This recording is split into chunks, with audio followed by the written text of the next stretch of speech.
మాకు ఇండియా వద్దు, విదేశాల్లో సెటిల్ అవుతాం అంటూ సంపన్న భారతీయులు షాకింగ్ నిర్ణయాలు తీసుకుంటున్నారు. కొందరుపై చదువుల కోసం విదేశాలకు వెళ్తుంటారు, మరికొందరు జాబ్ ద్వారా అక్కడ సెటిల్ అయ్యేందుకు వెళ్తుంటారు. ఇలా కొన్ని కారణాల వల్ల ఇండియా నుండి ఇతర దేశాలకు వెళ్లేవాళ్లు ప్రతి ఏడాది చాలా మంది ఉన్నారు.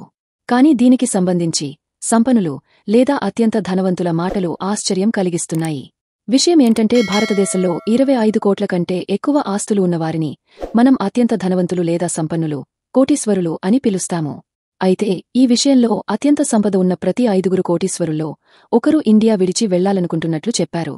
ఇటీవల Kotak Mahindra bank private banking విభాగం తరపున భారతదేశంలోని అత్యంత సంపన్న వ్యక్తులపై ఒక సర్వే నిర్వహించింది.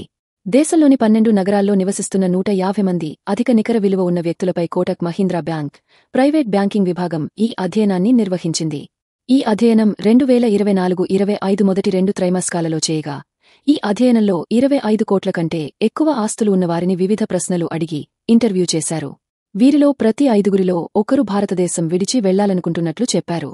ఈ నిర్ణయానికి గల కారణాలలో విదేశాలలో లభించే పన్ను రాయితీలు, పిల్లల భవిష్యత్తు అలాగే పర్యావరణ కాలుష్యం టాప్లో ఉన్నాయి. 25 కోట్ల కంటే ఎక్కువ విలువైన ఆస్తులు ఉన్న వ్యక్తులు తమ పెట్టుబడి మార్గాలను చురుగ్గా పెంచుకుంటూ మార్చుకుంటున్నారని కూడా నివేదికలో పేర్కొంది. దీని ప్రకారం వీళ్లు దేశీయంగానే కాకుండా విదేశాలలో కూడా పెట్టుబడులు పెట్టడానికి ఆసక్తి చూపుతున్నారు.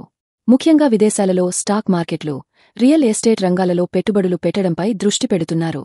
ఈ విషయంలో ఈ అధ్యయనంలో పాల్గొన్న ప్రతి 3లో ఒకరు విదేశాల్లోని ఆస్తుల్లో పెట్టుబడి పెట్టారని వెల్లడైంది. కరోనా వైరస్ మహమ్మారి తర్వాతే చాలా మంది సంపన్నులు వారి పెట్టుబడులను పెంచుకోవడం వైపు మనస్తత్వాన్ని మార్చుకున్నారు. ఈ కారణంగా వీరు విదేశీ రియల్ ఎస్టేట్, ఈక్విటీ మార్కెట్లను పరిశీలిస్తున్నారని కూడా పేర్కొంది. అధిక నికర విలువ ఉన్న వ్యక్తుల ఖర్చు అలవాట్లను చూస్తే వీరు ఎక్కువగా తమ ఆరోగ్యాన్ని కాపాడుకోవడానికి ఎక్కువ ఖర్చు చేస్తున్నట్లు తెలుస్తుంది. అంతేకాదు మరోపక్క వారు తమ పిల్లల చదువు కోసం ఎక్కువ ఖర్చు చేస్తున్నారు. ఇంకా చాలా మంది వాళ్ల పిల్లలు విదేశాలలో చదువుకోవడానికి లేదా జాబ్ చేయడానికి విదేశాలలో రియల్ ఎస్టేట్లో పెట్టుబడి పెడతామని సమాధానమిచ్చారు. విదేశాల్లో స్థిరపడాలనుకునే చాలా మంది భారతీయులకు యునైటెడ్ అరబ్ ఎమిరేట్స్ ఒక ఇష్టమైన గమ్యస్థానంగా ఉంది.